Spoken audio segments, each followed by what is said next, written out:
नमस्कार, स्वागत है आपका यूट्यूब चैनल छत्तीसगढ़ टुडे में। आज हम छत्तीसगढ़ आर्थिक सर्वेक्षण के कुछ महत्वपूर्ण प्रश्नों को हल करेंगे। तो चलिए शुरू करते हैं।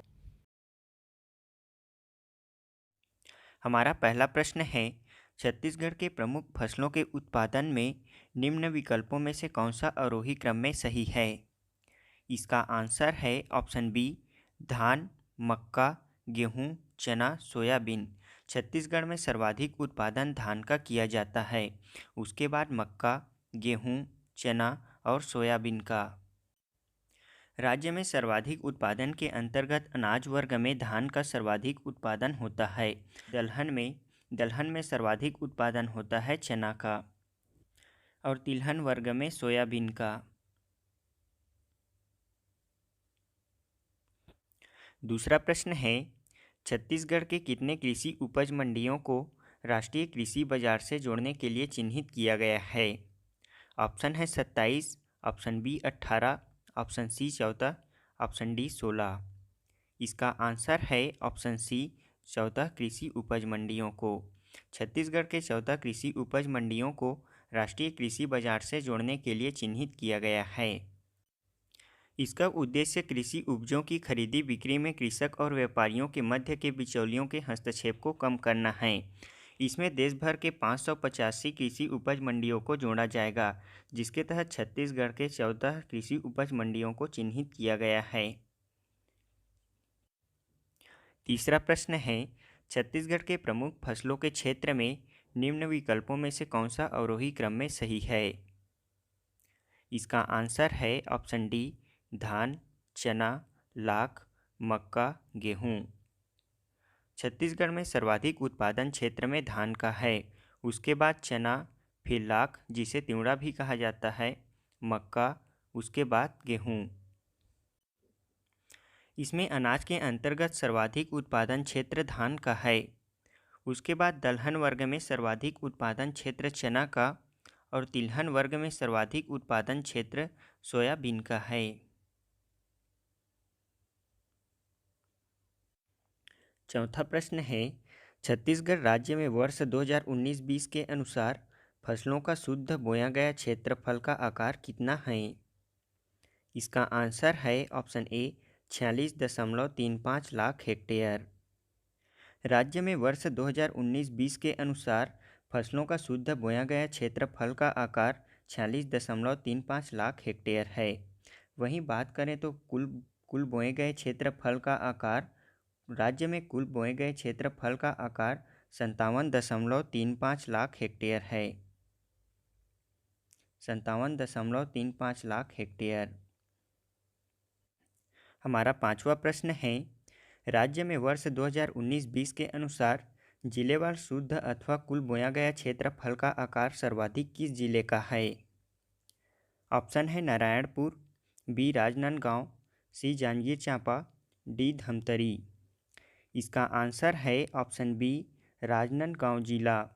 राज्य में वर्ष 2019-20 के अनुसार राजनांदगांव जिले का शुद्ध अथवा कुल बोया गया क्षेत्रफल का आकार सर्वाधिक है। वहीं न्यूनतम की बात करें तो इसमें न्यूनतम नारायणपुर जिले का है, जबकि सर्वाधिक राजनांदगांव जिले का।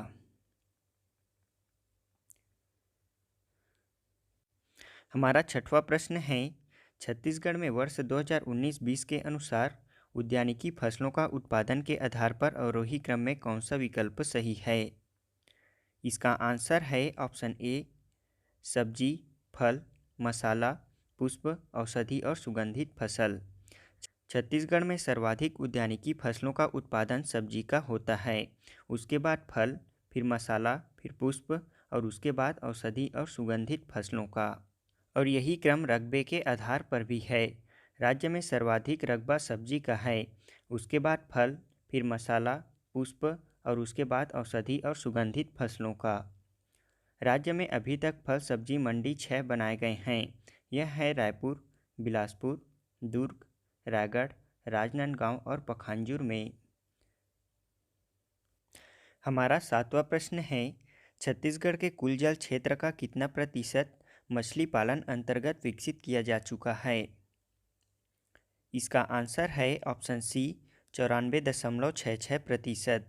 छत्तीसगढ़ का 94.66% यानी कि लगभग 95% जल क्षेत्र मछली पालन अंतर्गत विकसित किया जा चुका है। वर्तमान में राज्य में कुल उपलब्ध कुल जल क्षेत्र का आकार 1.909 लाख हेक्टेयर है, जिसमें से 94.66% यानी कि 1.807 लाख हेक्टेयर मछली पालन अंतर्गत विकसित किया जा चुका है और 2019-20 के अंतर्गत मछली पालन में 10.8% की वृद्धि दर्ज की गई है। हमारा 8वां प्रश्न है, मार्च 2020 तक छत्तीसगढ़ की कुल सृजित सिंचाई क्षमता कितना है? ऑप्शन है 12.21 lakh hectare, option B 38.20 lakh hectare, option C 21.21 lakh hectare या फिर ऑप्शन डी 23.87 लाख हेक्टेयर। इसका आंसर है ऑप्शन सी 21.21 लाख हेक्टेयर। मार्च 2020 तक की स्थिति में छत्तीसगढ़ की कुल सृजित सिंचाई क्षमता का आकार 21.21 लाख हेक्टेयर है। हमारा 9वां प्रश्न है, छत्तीसगढ़ में वर्तमान में कुल सिंचाई प्रतिशत कितना है? ऑप्शन है 36.20%, ऑप्शन बी 28.24%, ऑप्शन सी 32.56% या फिर ऑप्शन डी 38.20%। इसका आंसर है ऑप्शन डी 38.20%। छत्तीसगढ़ राज्य की कुल सिंचाई क्षमता का प्रतिशत 38.20% है। वहीं राज्य में समस्त सिंचाई स्रोतों के माध्यम से सिंचाई क्षमता 36% है। 10वां प्रश्न है, छत्तीसगढ़ की सर्वाधिक उपयुक्त सिंचाई संसाधन क्या है? ऑप्शन है ए तालाब, बी नहरें अथवा जलाशय, सी नलकूप, डी कुएं। इसका आंसर है ऑप्शन बी नहरें अथवा जलाशय। छत्तीसगढ़ की सर्वाधिक उपयुक्त सिंचाई संसाधन नहरें अथवा जलाशय है। यहाँ सर्वाधिक 52% नहर अथवा जलाशय के माध्यम से सिंचाई की जाती है, 29% नलकूप के माध्यम से और उसके बाद तालाब और फिर कुएं हैं। हमारा 11वां प्रश्न है, छत्तीसगढ़ का सर्वाधिक सिंचित क्षेत्र जिला कौन सा है?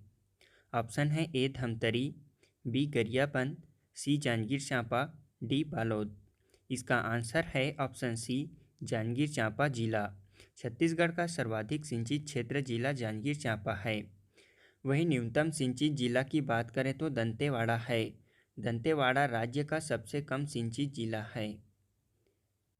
हमारा अगला प्रश्न है, छत्तीसगढ़ राज्य पशुधन विकास अभिकरण की स्थापना कब की गई थी? ऑप्शन है ए जून 2006 में, बी जून 2005 में, सी जून 2001 में या फिर डी नवंबर 2001 में। इसका आंसर है ऑप्शन सी जून 2001 में। छत्तीसगढ़ राज्य पशुधन विकास अभिकरण की स्थापना जून 2001 में की गई थी।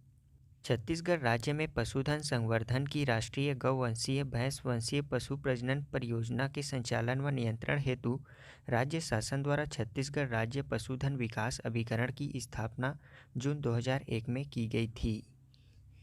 छत्तीसगढ़ में खरीफ विपणन वर्ष 2021-22 की खरीदी के लिए समर्थन मूल्य पर सामान्य कॉमन धान की दर कितना निर्धारित है? इसका आंसर है ऑप्शन बी 1940 रुपये। छत्तीसगढ़ में खरीफ विपणन वर्ष 2021-22 की खरीदी के लिए समर्थन मूल्य पर सामान्य कॉमन धान की दर 1940 रुपये प्रति क्विंटल निर्धारित है। बता दें कि छत्तीसगढ़ में खरीफ विपणन वर्ष 2021-22 के लिए समर्थन मूल्य पर धान की खरीदी 1 दिसंबर से प्रारंभ हुआ है।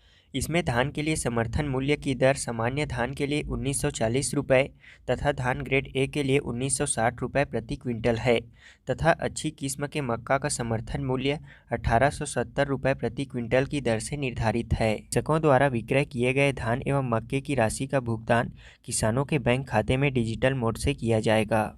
इस वर्ष राज्य में किसानों से लगभग 1.05 करोड़ मीट्रिक टन धान खरीदी का अनुमान है और साथ ही इस खरीफ वर्ष में लगभग 22.66 लाख पंजीकृत किसानों से 2399 सहकारी समितियों के माध्यम से धान उपार्जन किया जाएगा।